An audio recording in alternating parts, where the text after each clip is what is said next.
Merhaba sevgili arkadaşlar, Bir Yumakla Gelenler YouTube kanalıma hoş geldiniz. Bugün sizlere bu önümde görmüş olduğunuz uç kısımları boncuklu, çok şık bere modelinin yapımını anlatmaya çalışacağım. Ben bugün iki renk olarak hazırladım. Sizler de istediğiniz renklerde hazırlayabilirsiniz.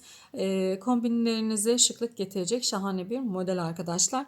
Bakın şöyle yakından bakalım. O kadar şık, o kadar güzel bir modeli var ki böyle başınıza taktığınızda gerçekten çok şık görünüyor. Kesinlikle bu modeli yapmalısınız diyorum. Ve bir o kadar da kolay, yeni başlayanların bile rahatlıkla yapabileceği bir model. Baştan sona ölçüleri veriyorum. Bu orta noktasından başlıyoruz. Sonuna kadar trabzan sayısını sizinle paylaşıyorum arkadaşlar. Ölçü de paylaşıyorum yine. Şimdi beremiz yetişkin olarak hazırladım. Bitmiş halinin ölçüsünü şöyle bir vereyim size. Bitmiş halinin ölçüsü şöyle 19 santim gibi bir 18 santim bitmiş hali.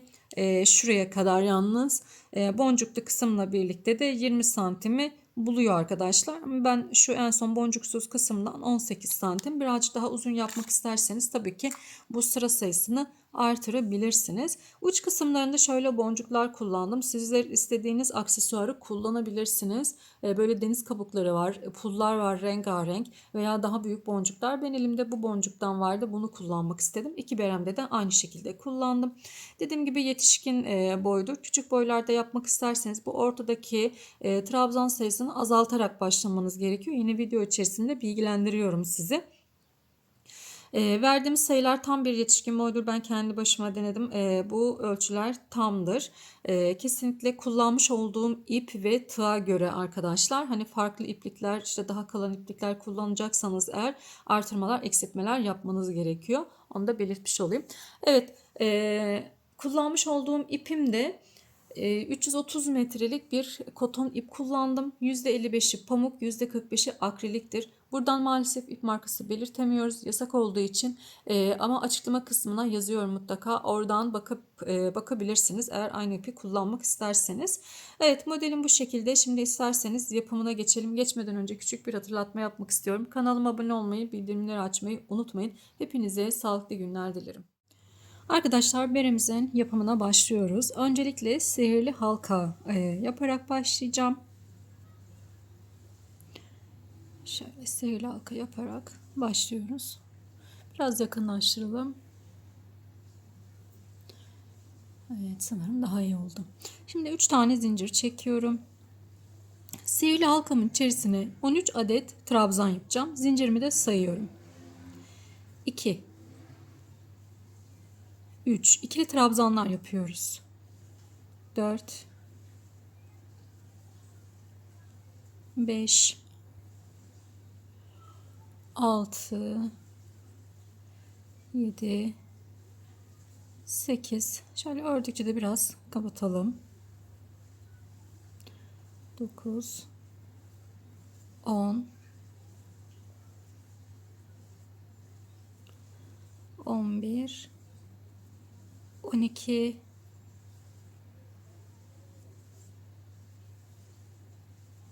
13. Evet, 13 adet ikili trabzanımızı yaptık. Buradaki bu ipimizi de çekerek bu orta noktamızı kapattık. Şimdi burada 3 tane zincirimiz var. Bu 3 zincirimizin hemen tepe noktası ile birlikte birleşimimizi sağlıyoruz.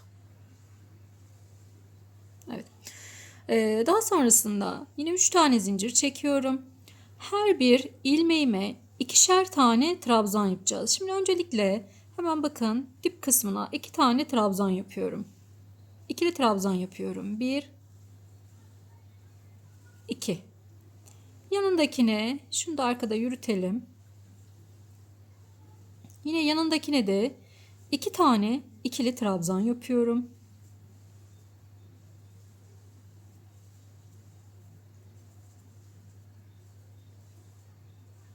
Her birine ikişer tane ikili trabzan yapıyorum.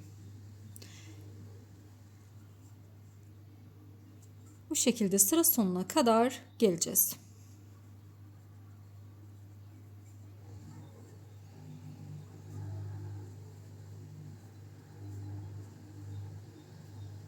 Sıra sonuna kadar gelelim.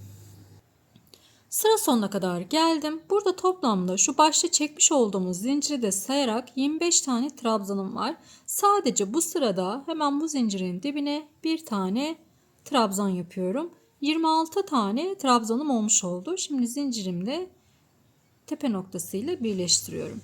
Bu zinciri buraya yaptığımızda bakın burada da yine 2 tane trabzan olmuş oldu. Aynı noktada. Her bir noktada 2'şer tane trabzanımız olmuş oldu. Şimdi yine 3 tane zincir çekiyorum. Tekrar dibine 2 tane trabzan yapacağım. 1, 2 tane trabzan yapıyorum. Bu 3 zincir çektik. Hemen bakın dip kısmına yanındaki trabzanımızın tepe noktası aslında 2 tane trabzanımızı yaptık. Şimdi bu sırada bir çift bir tek yapacağız. Bu yaptığımız çift. Şimdi yanındakini tek yapıyorum. Yani bir tane trabzan yapıyorum. Bakın o bir tane trabzanım da alttan çift batmış olduğumuzun içine denk gelmiş oldu. Şimdi yanındakine iki bakın ara boşluğa 2 tane trabzan yapıyorum. 1, 2 trabzan. Yanındakine bir tane trabzan. 2 trabzan. 1 trabzan. Böyle artırmalarla devam edeceğiz. Büyüteceğiz bunu. 2 trabzan.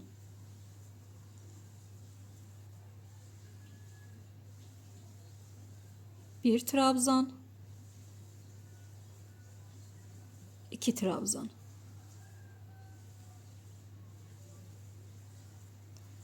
1 trabzan. 2 trabzan. 1 trabzan. 2 trabzan. Evet, sıra sonuna kadar yine bu şekilde devam edelim arkadaşlar. Evet, en sonda da çift trabzan yaptık. Buradaki zincirimizde bir tane trabzan olarak kabul ediyorum ve hemen zincirimizin tepe noktasıyla birleştiriyorum. Burada da zincirimi de sayıyorum tabii ki. 39 tane trabzanımız olmuş oldu. Şimdi bir üst sıraya geçiyorum. 3 zincir çekiyorum. Yine bu bir trabzan sayıyorum. Hemen dip kısmına yine 2 tane trabzanımı yapıyorum. 1, 2. Şöyle göstereyim. Altta çift olan yer var. Buraya bir tane trabzan yapıyorum. Yanındakine bir trabzan daha yapıyorum. Burada da bir çift iki tek şeklinde çalışacağız. Yanındakine 2 tane trabzan yapıyorum. 1, 2. Şöyle de göstereyim. Evet. 2 tane tek yan yana. 2. Bir tane çift. 2 tane tek yan yana. Bir tane çift aynı yere. Çift derken aynı yere 2 tane trabzandan bahsediyoruz arkadaşlar. Trabzanlarımız beremiz boyunca da hep ikili trabzan olarak çalışıyoruz. Şimdi yine yan yana 2 tane trabzan yapıyorum. Bakın 1, 2 yan yana ve aynı yere 2 tane trabzan. Evet, bu sıraya da bu şekilde devam edelim. Yan yana 2 trabzan. Aynı yere 2 trabzan. Sıra sonuna kadar gelelim arkadaşlar. Sıra sonuna kadar geldim neredeyse. Burada yine 2 tane trabzan yapıyorum. Buraya bir tane trabzan. Bakın bu bir trabzan. Zincirimde bir trabzan. Arada yine 2 tane trabzan olmuş oldu. Şöyle göstereyim. Bakın 2 trabzan, bir çift. 2 trabzan, bir çift bu sıra. Şimdi sayalım kaç tane. Onu da yine söyleyeyim. 52 tane trabzanımız var burada. Ve 4. sıramızı tamamlamış olduk. 1, 2, 3. 4. sıramızı tamamlamış olduk. Şimdi 5. sıramızdayız. Yine 3 tane zincirimi çekiyorum. Ve dibine 2 tane trabzanımızı yapıyoruz. Bakın hemen trabzanımızı dip kısmına yapıyoruz. Şimdi altta 2 tek yapmıştık. Burada da 3 tek yapacağız arkadaşlar. Yani yan yana 3 tane trabzanım olacak. 2 ve 3. 3 tane trabzanım oldu. Buraya 2 tane trabzan yapacağız. 1 ve 2. Şimdi yine 3 tane trabzan yan yana yapıyorum. 2 ve 3 trabzan. Aynı yere 2 tane trabzan yapıyorum. 3 tek, 1 çift şeklinde bu sırayı da tamamlıyoruz. Sıra sonuna kadar geleceğim. Yine bu sırada kaç tane trabzan yaptığımı söyleyeceğim arkadaşlar. Bakın 3 tek yaptım. 1 çift yapıyorum.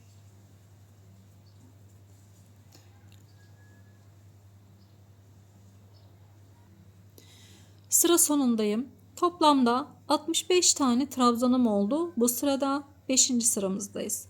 Ve yine bakın sonda 2 tane trabzan yaptım. 1 tane de bu zincirim. 3 tane trabzanım olmuş oldu burada.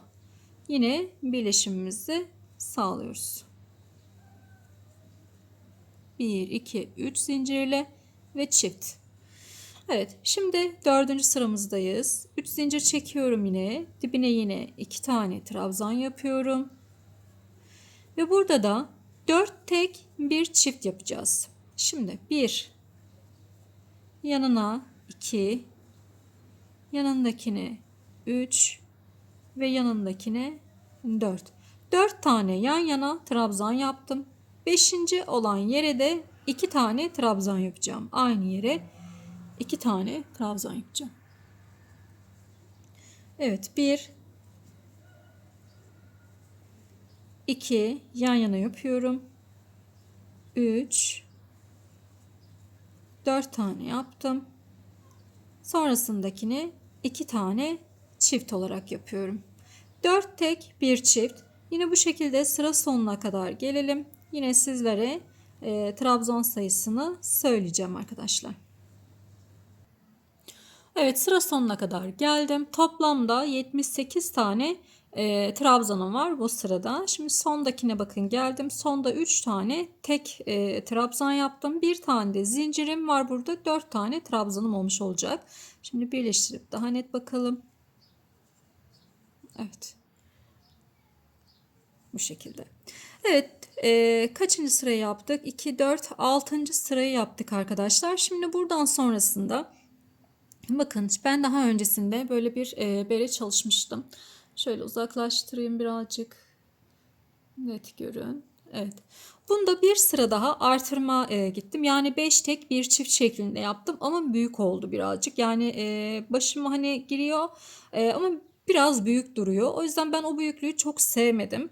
Ve bunu 6 sırada 2, 4 ve 6 sırada tamamlıyorum. Yani 4 tek 1 çiftte tamamlıyorum. Ama şöyle de yapabilirsiniz. Bakın şöyle de yapabilirsiniz. Diyelim ki hani bol oluyor. Üst sıraya da gitmek istiyorum. O zaman nasıl yapacağız? 5 tek 1 çift değil de 4 tane yerde artırma yapacağız arkadaşlar. Hatta o şekilde yapabiliriz. Bakın şöyle yani yapalım. Yine ilk başlarken bir artırmamızı yapıyorum. Sonra diyelim ki toplamda bu etrafında bir tane burada herhangi bir yerde artırma yapacağım. Bir tane burada herhangi bir yerde artırma yapacağım. Bir tane burada, bir tane de buralarda bir yerde. Toplamda 4 tane artırma yapmış olacağım burada. Çünkü eğer bu sırada bitirirsem hani dar olabilir. Ama hepsini de yaparsam bu sıradaki gibi geniş olacaktır. O yüzden eğer hani sizler de yaptığınızda bu sırada bitirdiğinizde dediniz ki işte hani bitirdim ama dar oldu. O yüzden ne yapacağız? Bir sonraki sırayı bu şekilde 4 tane artırmayla gidebiliriz. Bütün bereler için bu söz konusu arkadaşlar. Bütün bereler için bunu yapabiliriz. Bakın şimdi şöyle gidelim. Hiç saymıyorum. Bir tane artırma yapmıştım. Saymayacağım. Trabzanla devam ediyorum. Yani illa böyle hani örnekli bir bere olmasına gerek yok. Dümdüz trabzanlı bir bere yaptınız ama bir üst sırayı 5 tek 1 çift yaptınız ve çok büyük oldu. Küçüğü de 4 tek 1 çiftlik de küçük oluyor. O zaman ne yapacağız? Bir üst sırada 4 veya 5 tane herhangi bir yerlerde artırma yapacağız arkadaşlar. Bu sefer dengelemiş olacağız beremizi. Dediğim gibi bu sırada da bitirebilirsiniz. Ben ölçtüğümde size ölçü vermedim sanırım. Şöyle ölçeyim bakın. İki kenarına şöyle ölçeyim. 12,5 santim gibi bir uzunluğumuz, genişliğimiz var. O yüzden bu üst sırayı da gidelim. Şimdi bir tane burada artırma yapmıştım. İkinci artırmayı da şurada yapacağım. Hemen şu artırmaların kenarına denk gelecek. Burada da bakın bir tane yine artırma yaptım. Artırmalarınızı yaparken sadece şu alttaki çift batmış olduğumuz yerin kenarında olmasına dikkat edin arkadaşlar. Şöyle yine yakınlaştıralım. Evet. Şimdi yine birazcık daha örüyorum. Her tarafına yayacağım bu artırmaları. Öremedim.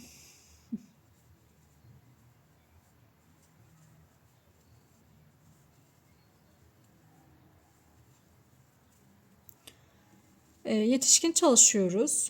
Başta da söylemiştim.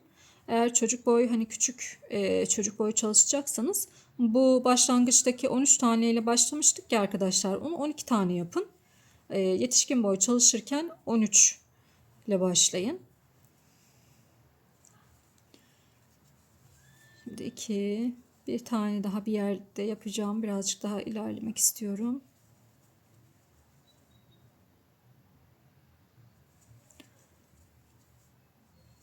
Şimdi burada da bir tane yine artırma yapıyorum. Bakın yine altta artırma yapmış olduğumuzun hemen kenarına denk getirdim. 2, üçüncü artırmamı yaptım. Ve son artırmamı yapacağım. Birazcık daha ilerliyorum. Burada herhangi bir yerde bir tane daha artırma yapıp sıra sonuna kadar gelelim. Evet, bu sırayı da tamamladık. Şimdi örnekli kısmımıza geçiyoruz. 1, 2, 3 tane zincir çektim. Şöyle dip kısmına 3 tane trabzan yapacağım. Zincirle birlikte 4 tane trabzanım olmuş olacak. 3, 4.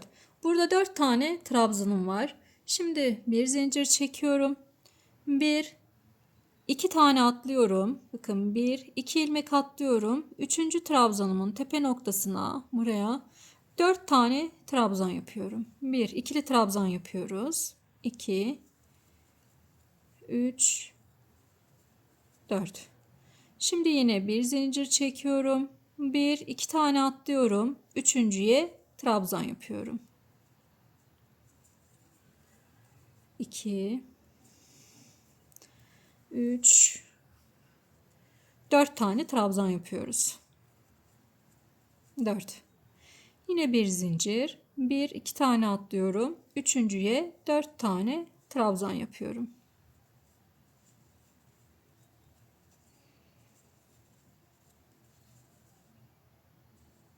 Bir zincir. 2 atlıyorum. Üçüncüye 4 tane trabzan yapıyorum. Bu sırayı bu şekilde tamamlayalım arkadaşlar. Sıra sonuna kadar gelelim. Evet, sıra sonuna kadar geldim. Şimdi bir zincirimizi çekiyoruz. Ve buradaki zincirimle birlikte birleştiriyorum. Şimdi yine 1, 2, 3 tane zincir çekiyorum. Dibine 2 tane trabzan yapıyorum arkadaşlar. 1, 2. Burada zincirimle birlikte 3 tane trabzanım oldu. Bitişte buraya bir trabzan daha yapacağız ve burayı 4 diyeceğiz. İlk başlarken burada 4 tane yapmamamızın sebebi şu zincirli kısmın beremizin sonuna kadar gözükmesini istemiyorum. O yüzden onu kaybetmek için sonda o bir trabzanı yapacağız. Şimdi oraya geldiğimizde yine paylaşacağım sizlerle. 3 tane trabzan yaptım. Bir zincir çekiyorum. Geliyorum buradaki dörtlü öbeğime. Bakın birinci ile ikinci trabzanın arasındaki trabzan tepesine batıyorum. Dörtlü öbeğindeyim. Buraya değil, buraya. Yani birinci trabzanımla ikinci trabzanımın arasındaki ilmek. Bütün öbeklerimizi de bu şekilde yapacağız ve 4 tane olacaklar. 2, 3 ve 4. Arada bir zincir çekiyorum. Buradaki dörtlü öbeğime geliyorum. Bakın hemen yine aynı şekilde birinci ile ikincinin üst kısmına trabzanımı yaptım. Yine 4 tane trabzan yapacağız. Hep bunlar 4'er tane olacaklar arkadaşlar. Yine bir zincir çekiyorum. Buradaki dörtlü öbeğimize geldim. 4 tane trabzan yapacağız.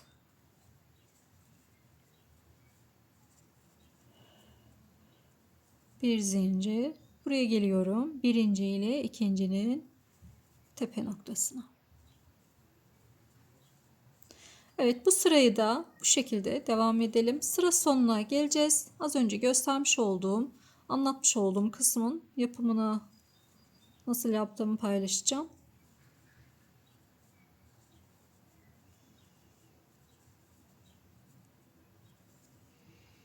Gördüğünüz gibi oldukça kolay bir model.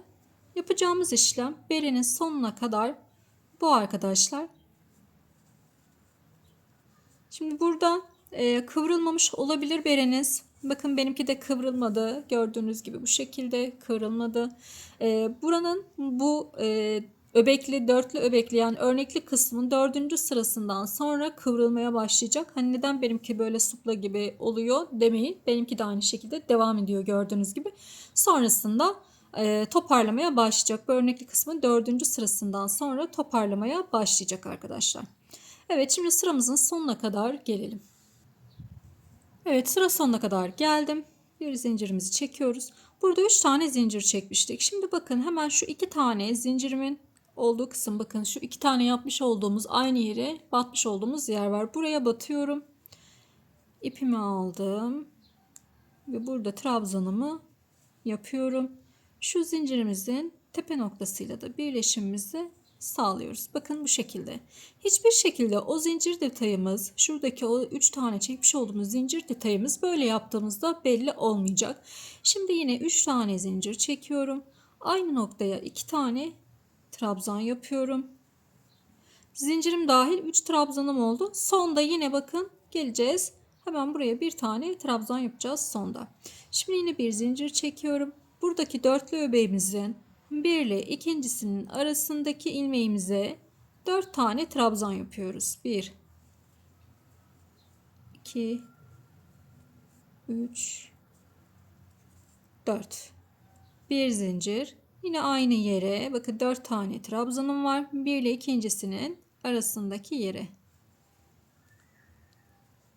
4 tane trabzan yapıyorum. Beremizin baştan sona yapacağımız işlem bu arkadaşlar. Her sırada bir ile ikincinin arasındaki yere 4 adet trabzan yapıyoruz. Modelimiz bu şekilde oluşacak. Şimdi tekrar sıra sonuna kadar gelelim. Sıra sonundaki o işlemi yine sizlerle paylaşacağım. Sonrasındakinde yine devam edebiliriz. Artık modeli anlaşılabilir olduğunu düşünüyorum. Hani anlaşıldı. Oldukça kolay zaten. Aralarda birer zincirimizi unutmuyoruz. Sıra sonuna kadar gelelim. Sıra sonuna kadar geldim. Bir zincirimi çektim. Şimdi ne yapmıştık alt sırada? Aynısını yapacağız. Bakın burada 3 tane var. Hemen şu 2 tane trabzanımızı yapmış olduğumuz bu kısma bir tane batıyorum. İpimi alıyorum. Trabzan yapıyorum burada. Ve şu 3 tane zincirimizin tepe noktasıyla da birleşimimizi sağlıyoruz. Yine burada 4 tane trabzanım olmuş oldu. Yine 3 zincir çekiyorum. Aynı yere zincirim dahil 3 trabzanım olacak. Bir zincir ve tekrar aynı işlemleri devam ediyoruz. Evet, beremiz bu şekilde ilerleyecek. Bakın hafif dönmeye başladı bile. Şöyle koyduğunuz zaman hafif bir dönmeye başladı. Şöyle göstereyim. Sizinki de bu sıradan sonra tamamen dönmeye başlayacak. Şimdi bu şekilde katladığımızda 17 santim olana kadar öreceğim. Hangi kısım 17 santim olacak? Şöyle tam bu orta noktasından itibaren ölçmeye başlıyorum. Bu şekilde aşağıya doğru 17 santim olduğunda beremizin son kısımlarına gelmiş olacağız. Ve o kısımlarını sizlerle paylaşacağım. Şimdi oraya kadar gelelim, devam edelim. Arkadaşlar ben belimi istediğim yüksekliğe gelene kadar ördüm. Toplamda 17 santimlik bir ölçüm var. Şöyle bakın, tam orta noktasından tutuyorum. Buraya kadar 17 santimlik bir ölçümüz var. Bu örnekli sırayı da sayalım, kaç sıra yapmışız? 2, 4, 6, 8, 9 sıra örnekli sıradan yaptık. Şimdi son sıralarımızı beraber yapalım. İpimi alayım böyle. Bir sıra daha yine bu örnekli kısımdan gideceğiz. Ama bu sefer aralarda zincir çekmeden ilerleyeceğiz. Yine 3 zincirimizi çektik. Dibine 2 tane trabzanımı yaptım. Bununla birlikte 3 trabzan olacak. Şimdi bakın, normalde buraya geçerken bir tane zincir çekiyorduk. Bu zinciri çekmeyeceğiz. Direkt devam edeceğiz. Aralarda zincir yok. 4 tane trabzan yapıyorum buraya. 3 ve 4. Tekrar ipimi doluyorum. Zincir çekmeden karşı tarafa. Bu birazcık daha hani zincir çekmeden yaptığımız için birazcık daha toparlayacak. Zincir çekmiyorum. Ve 4 tane trabzanımı yapıyorum. Evet, sıra sonuna kadar gelelim. Sıra sonuna kadar geldim. Yine burada başlangıçtaki yere bir tane trabzan yapıyorum. Ve birleştiriyorum. Evet, son sıramızdayız. Şimdi son sıramızda da çakma trabzan yapacağım. Şöyle 2 tane zincir çekiyorum. Hemen dip kısmına batıyorum. Bakın, ipimi doladım. Dip kısmına battım. Tığımda 3 tane var. Hepsini tek seferde çıkardım. İpimi doluyorum. Yanındakine, her bir ilmeğimize bir kere batacağız. Yanındakine batıyorum. 3 ilmeğim var. Tek seferde topladım. Yanındaki ilmeği batıyorum. 3 ilmeğim var. Tek seferde topladım.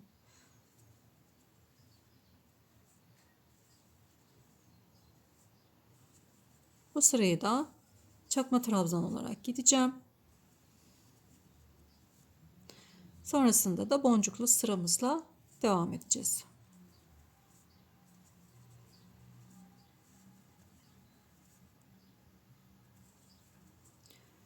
Evet, sıra sonuna kadar gelelim arkadaşlar.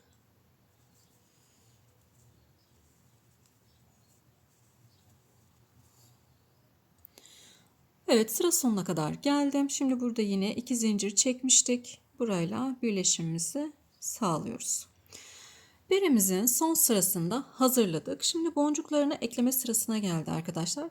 Ben boncuklu olarak yapacağım. Sizler isterseniz pullu, elinizde ne varsa, hani renkli boncuklar olur, pullar olur, renkli pullar olur, deniz kabuklu olur, kabukları olur. Hani ne istiyorsanız o şekilde yapabilirsiniz. Benim şimdi şöyle küçük incilerim var, inci boncuklarım var.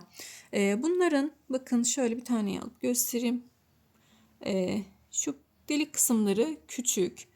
Biraz daha büyük boncuk kullanabilirsiniz. Benim elimde bu boncuklardan vardı. O yüzden bunu değerlendireceğim. Bununla yapacağım arkadaşlar. Bu deliklerden girebilmesi için de küçük ince uçlu bir tığdan yardım alacağım. Dediğim gibi elinizde daha büyük boncuklar varsa daha büyük boncuklarla da yapabilirsiniz. Şimdi burada 5 tane zincir çekiyorum. 1, 2, 3, 4, 5. 5 zincir çekiyorum. Şöyle tığımı çıkardım. Bir tane boncuğa, bakın şöyle bir boncuğa tığımı aldım. İnce uçlu tığımı aldım. Buradan da ilmeğimi alıyorum ve boncuğumun içerisinden çıkardım. Daha sonra tığımı değiştirdim. Ve burada yine 5 tane zincir çekeceğim. 2, 3, 4 ve 5 zincir çekiyorum. Daha sonrasında 1, 2, 3 tane atlıyorum. 4. ilmeğime şöyle 1, 2, evet, 4. ilmeğime, yani şöyle söyleyeyim arkadaşlar, bakın tam üst kısımlarına denk gelecek batmış olduğunuz ilmekler. Burada 1, 2, 3.'ye yaptım. Hani birazcık ortasında olduğu için ilkini 3.'ye yaptım. Şöyle göstereyim. Şu öbek kısımlarımızın sondaki trabzanına denk gelecek. Bakın, sondaki trabzanına denk gelecek. İlkini 1, 2, üçüncüye yapmış oldum. Denk geldi. Şimdi devam ediyorum yine. 1, 2, 3, 4, 5 zincir çektim. Tığımı çıkarıyorum. Boncuğumu aldım. Bakın içinden ince uçlu olduğu için birazcık zorlanıyorum. Hani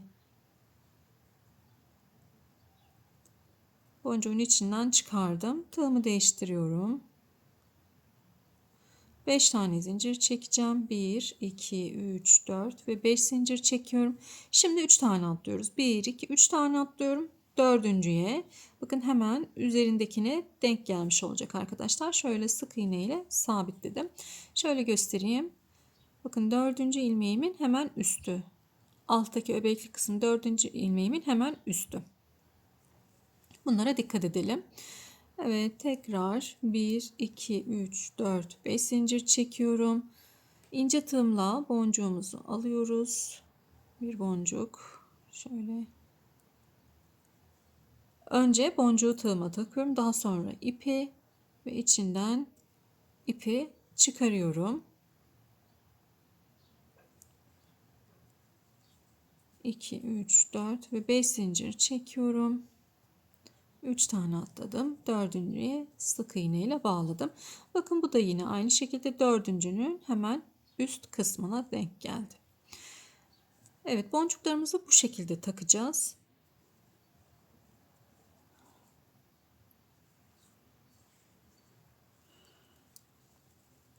Beş zincir çekiyorum. Boncuğumu tığıma aldım. İçinden çıkaracağım.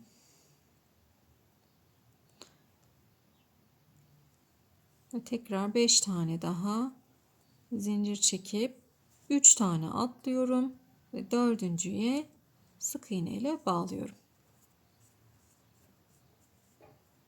Evet, sıra sonuna kadar gelelim. Evet, sıra sonuna geldim. Sıra sonunda da ilk başlamış olduğumuz şu zincir, bakın bu ilk çekmiş olduğumuz zincirimizin hemen dibine batıyoruz. Ve kaydırmayla çıkıyorum. Bir zincir çektim. İpimi burada kesiyorum arkadaşlar. Şimdi ipimizi bu ilmeklerimizin arkalarında gizleyeceğiz bir tığ yardımıyla veya iğne yardımıyla. Yani şöyle bakın, ilmeklerin arkalarından bu şekilde gizleyeceğiz. Gözükmesin, temiz bir görüntü olsun diye. Şimdi ben bunu yapayım, sizler de yapın, son haliyle gelelim. Evet, son halimiz bu şekilde. Çok şık, çok güzel oldu arkadaşlar. Hele başınıza taktığınızda şu aradaki bu zincir kısımları açılıp çok şık bir görüntü oluşturuyor. Emin olabilirsiniz. Zaten hani bitirdiğinizde siz de kullandığınızda görebileceksiniz o zarifliği, o güzelliği. Oldukça da kolay bir model. Eğer takıldığınız bir yer olursa, yani hani yapamadığınız, anlamadığınız bir yer olursa mutlaka yorumlarda sormayı ihmal etmeyin. Evet, modelim bu şekildeydi. En kolay şekliyle, en basit anlatımıyla anlatmaya çalıştım. Umarım faydalı olabilmişimdir. Kanalıma abone olmayı, bildirimleri açmayı ve yorumlarınıza da destek olmayı unutmayın. Hepinize sağlıklı günler dilerim.